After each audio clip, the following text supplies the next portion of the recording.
Alright,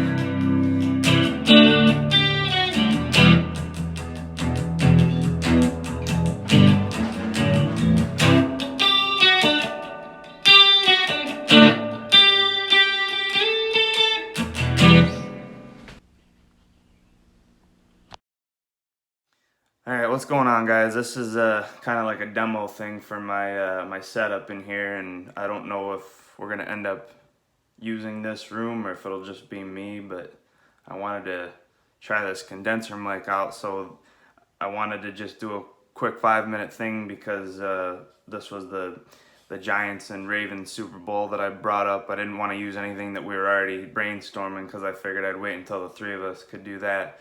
But I'm just gonna do a little quick thing on the officiating missed calls of that game that probably actually completely changed the course of the game. I'm gonna start off early in the first quarter. I looked back and it was actually the second 7-0, which is actually a big point to discuss because the whole strategy for the Giants was to kind of jump ahead and take a lead and kind of force Trent Dilfer to do a bunch of stupid stuff. They were already down 7-0, and they forced him into an interception, pick six back the other way for a touchdown, which at the time I was really happy. I was rooting against the Ravens, but they called it back for a defensive holding, and it's probably one of the worst calls I've ever seen in a Super Bowl. Right there, the score should be 7-7. And, you know, the Ravens would have got the ball back and Dilfer would have been a little frazzled. And that's exactly where the game plan would have pretty much taken course. But instead, they call it back, defensive holding. Eventually, the Ravens get a field goal, so they're up 10-0, and the game plan starts to kind of go to shit a little bit.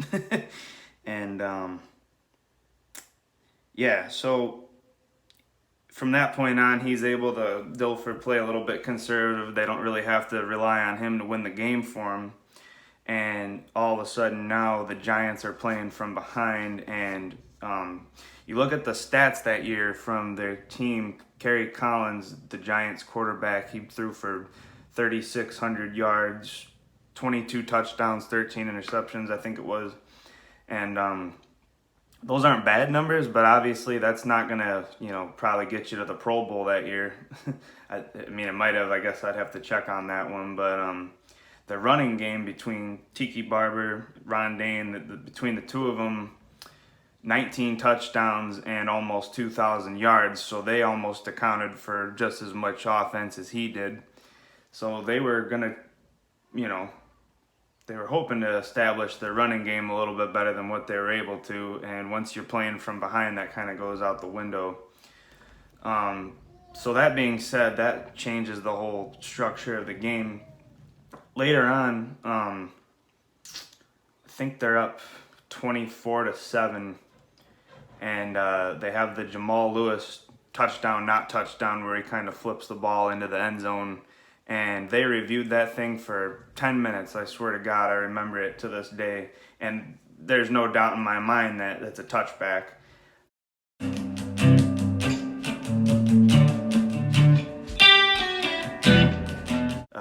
I think they called it inconclusive, but the play ends up standing. And I think with some of the cameras that we have nowadays, some of the pylon view, I think it gets overturned. They go up 31-7 at that point, and it's pretty much out of reach. But, you know, again, that play might not even happen if the first call doesn't go wrong. So, yeah, as a result, they're playing from behind the whole game, and I know everyone likes to bring up all the interceptions, but if you're not having to throw every single play and you don't have to toss your running game out, it makes it a little easier to face the Ravens defense, which obviously was pretty good that year. So, yeah, just a quick little 5-minute thing, just testing the setup here. I can move things. Another thing I wanted to point out that I didn't mention in the video was some of the pass interference calls that back then actually stood, but today would be like a defenseless receiver thing. Obviously, that's a moot point because back then the rules were what they were, so I left that part out. It's coming in handy. And yeah, so this will be one of those kind of record it and edit type projects. And then if we decided to try it live sometime, that's obviously going to be a little trickier because we got to be like right on point. Don't really get to fix any of the mistakes, but yeah.